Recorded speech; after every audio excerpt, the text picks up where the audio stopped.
You know what lines on a graph look like, right? But what if I told you that you could take pretty much any function and with just one single number, you could stretch it out like taffy or squash it totally flat like Play-Doh? Well, that's exactly what vertical transformations are all about. And today, we're going to unlock how one simple multiplier really controls the entire steepness of a graph. All right, so here's how we're going to break this down. First, we'll start with a really simple analogy you can probably relate to. Then, we'll dive right into the core formula that makes all the magic happen.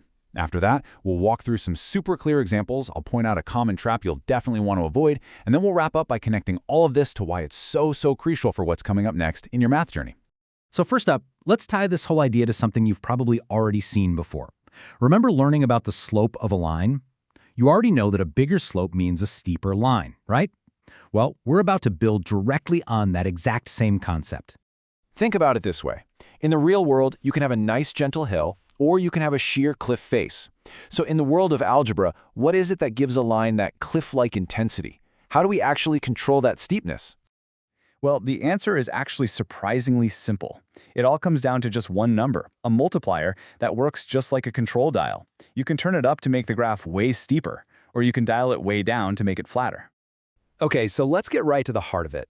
Let's look at the actual algebraic rule that lets us do all these cool stretches and compressions. And here it is. G of x equals a times f of x. Now don't let the letters scare you. All this means is that f of x is our original function. You can think of it as the parent function. And that little letter a right out front, that's our steepness multiplier. That's the number that holds all the power here. So how does a actually work? Well, it's all about its size.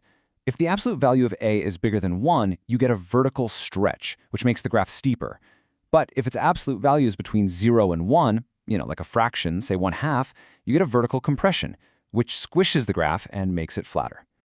Now, listen up, because this is the key to avoiding a really common mistake. When you're deciding if it's a stretch or a compression, you have to completely ignore the negative sign. A function with a multiplier of -5 is just as steep as one with a multiplier of +5. That negative sign does something else entirely. It actually reflects the graph, but when we're talking steepness, only the absolute value matters. All right, theory's great and all, but let's make this real. We're going to walk through a few examples, step by step, to see how this thing really works in action. Okay, let's start with g of x equals 4x. Step 1, we gotta identify a. That's easy, it's 4. Step 2, we classify it. Is the absolute value of 4 greater than 1? Yep. So, step 3, we can conclude this is a vertical stretch by a factor of 4. Simple as that. The graph is 4 times steeper. Now, what if we see a fraction, like g of x equals 1/3 x? Don't worry, we follow the exact same steps. Our a is 1/3. Is its absolute value between 0 and 1? Yes, it is. So that means we have a vertical compression, which squashes the graph down and makes it flatter.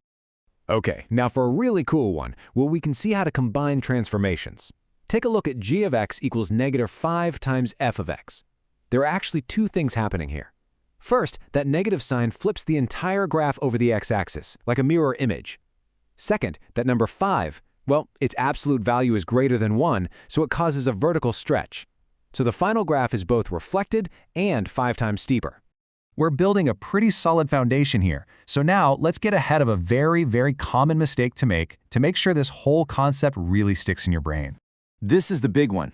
It is so easy to see a negative number and think small, and then think that means it's a compression. But look, g of x equals -10x is a stretch. Why? Because we look at the absolute value, which is 10, and 10 is way bigger than 1.